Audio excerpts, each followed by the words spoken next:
ऐसी बहसें सुनता हूँ ना तो मुझे कई बार लगता है कि हो रहा है, समझ कुछ नहीं आ रहा। तो मैंने एक ऐसी कविता लिखी जिसमें ऐसे ऐसे शब्द हैं जो समझ में नहीं आएंगे। वो शानदार कविता सिर्फ राजनीति पर है, और मैंने इनको पॉजिटिव सोचा तो आपने बता दिया पॉजिटिव नहीं है, फिर आपको सोचा तो इन्होंने बता दिया पॉजिटिव नहीं है, तो फिर वो सब मिला मिलू के मैंने एक कविता लिखी।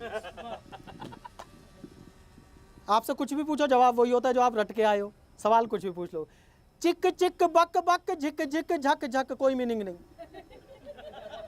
लेकिन कविता हो रही है। चिक चिक बक बक झिक झिक झक झक, सबके सवाल का जवाब गोलमोल है। आप कोई भी सवाल पूछ लो वो स्कूटी पे ले आएंगे, आपसे कुछ भी पूछ लो आप अपनी कन्याश्री अन्याश्री पे ले आओगे, वो 34 साल पहले पहुंच जाएंगे। कुछ भी पूछ लो, इसलिए कविताएं हम कुछ भी सुनाएं, हम फिल्मी गाना सुनाएं या भक्ति भजन सुनाएं, आपके जवाब वही रहेंगे।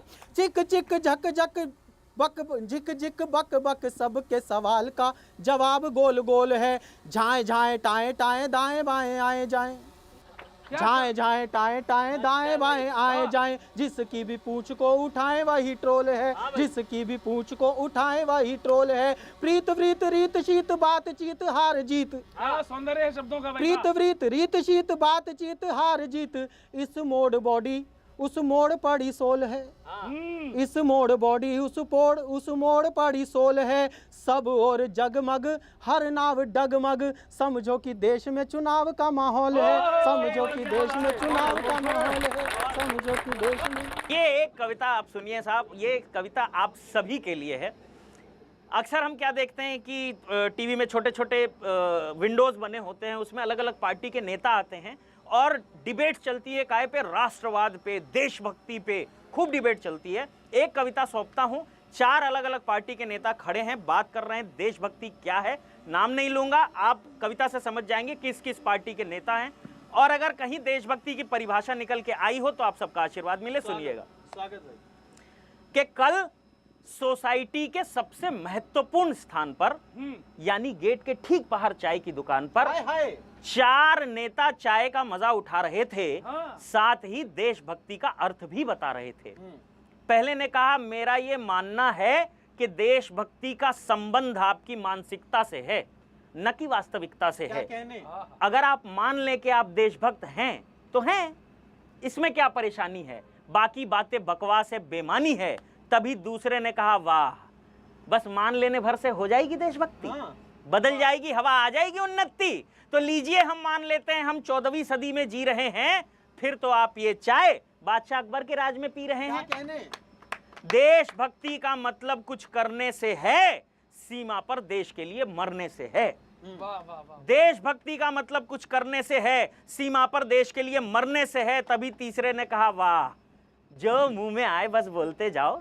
अरे देशभक्ति का मतलब है बदलाव, देशभक्ति का मतलब है बदलाव। अगर सारे बॉर्डर पे लड़ने चले जाएंगे तो बदलाव आपके चचा लेके आएंगे। हर कसौटी पर खरा उतरना पड़ता है भैया, देशभक्ति को साबित करना पड़ता है। तभी चौथे ने कहा, देखिए, सच्चा देशभक्त वो है जो अपने नेता का समर्थन करता है, बाकी बातें छोड़ दीजिए। कोई विरोध करे तो देशभक्ति दिखाइए, उसके दांत तोड़ दीजिए।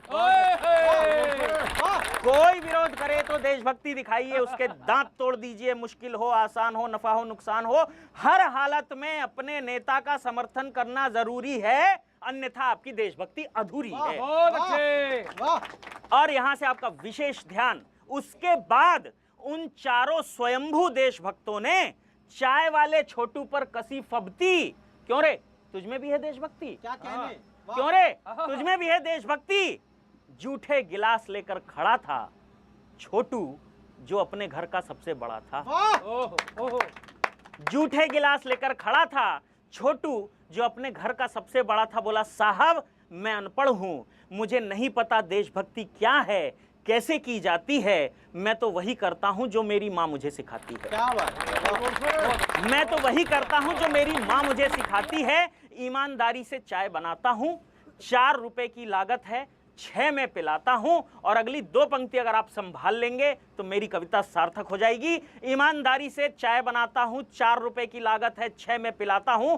हर साल 27 जनवरी और 16 अगस्त को सड़क पे गिरे झंडे चुनता हूं, सावधान हो जाता हूं जब भी जनगण मन सुनता हूं। और देशभक्ति का एक रंग, सावधान हो जाता हूं जब भी जनगण मन सुनता हूं, कूड़ा कचरे के डब्बे में ही भरता हूं। क्या बात है, वाह। कूड़ा कचरे के डब्बे में ही भरता हूं, सड़क लाल बत्ती पर ही पार करता हूं, इस पौधे को रोज पानी डालता हूं, छोटी बहन के साथ खेलता हूं, उसे स्कूल लेके जाता हूं, कभी किसी को तकलीफ नहीं देता, फालतू 1 रुपया नहीं लेता, बस यही करते करते रोज सुबह से शाम हो जाती है। अनपढ़ हूं साहब, मुझे नहीं पता देशभक्ति क्या है, कैसे की जाती है, कैसे की जाती है, कैसे की जाती है। एक छोटा सा सवाल, ये दोनों देशभक्त हैं? ऐसे टिप्पणी हम पर्सनल लेवल पे नहीं कर सकते हैं, ये करना भी नहीं चाहिए। लेकिन पार्टी के जो नीति हैं वो पहले कम्युनिस्ट के बारे में मैं बताना चाहता हूँ, वो देश से ज़्यादा पृथ्वी पे विश्वास करते हैं, वो देश को कम मानते हैं, ये मुझे जितना उनका पॉलिसी पता चला। और टीएमसी ज़्यादा से ज़्यादा पैसे के भक्त हैं, देश के लिए कम है। जिसका योगदान ही नहीं रहा देश की आज़ादी की लड़ाई में, आज भी आप आर्काइव पे जाकर देख लीजिए, आज भी है बिल्कुल है। भगत सिंह है आज हमारे यूथ जी, आप लड़े हो। बिल्कुल बेच दिए हम कि आप बेच रहे हो? बेच आप रहे हो भैया, बेच आप रहे हो। अंत में चाय वाले छोटू के रूप में कभी गौरव चौहान को सुन लेते हैं। मैं जायसवाल साहब, मैं दिल से चाहता हूँ दीदी की सरकार बने। मैं सच बता रहा हूँ, आपको बुरा नहीं लगना चाहिए। दीदी देखो, अरे सर वो अब वो मंदिरों में जा रही हैं, अब वो हिंदू देवी देवताओं के नाम बता रही हैं, गोत्र भी बता रही हैं, तो एक मौका उन्हें मिलना चाहिए। लेकिन सर डर मेरे अंदर भी है, वही क्या कि खुद के दल का बदल गया हाल ममता, खुद के दल का बदल गया हाल ममता, कैसे जीतोगी फिर से बंगाल ममता, कैसे जीतोगी फिर से बंगाल ममता। और जो स्वभाव में बदलाव हुए वो किस ओर संकेत देते हैं? क्यों हुई चिड़चिड़ी, क्यों मची भड़बड़ी, क्यों है झुंझलाहटे, क्यों है गुस्सा बड़ी, हार की तो नहीं आने वाली घड़ी, हार की तो नहीं आने वाली घड़ी, जो थे साथी सहारे कर लिए हैं किनारे, अब अकेली ही माइक को लेकर खड़ी, हो न जाए, हाँ हो न जाए कमल का कमाल ममता, कैसे जीतोगी फिर से बंगाल ममता। और क्या कर रहे हैं आप? सिर्फ इल्जाम ही बस लगाती रही, खुद को झांसी की रानी दिखाती रही, कुछ खरोंचों को फ्रैक्चर बताती रही, कुछ खरोंचों को फ्रैक्चर बताती रही, अर्ध सैनिक ना भाए, बीएसएफ ना सुहाए, और इलेक्शन कमीशन पे रोती रही, जिस पे बैठी हो मत काटो डाल ममता, कैसे जीतोगी फिर से बंगाल ममता। हम चाहते हैं वो जीते, लेकिन कैसे? खैर, किनारे लग चुकी है अब लपेटे में नेताजी की नाव, और जीत हार ममता जी की होती है या बंगाल कमल के हाथ में आता है, या पेज ऐसा फंस जाता है कि इनका भी कुछ जादू चल जाता है। ये पता चलेगा 2 मई को लपेटे में नेताजी में। आज के लिए इतना ही। धन्यवाद करेंगे हम पांडा जी का जो हमारे साथ थे बीजेपी की तरफ से,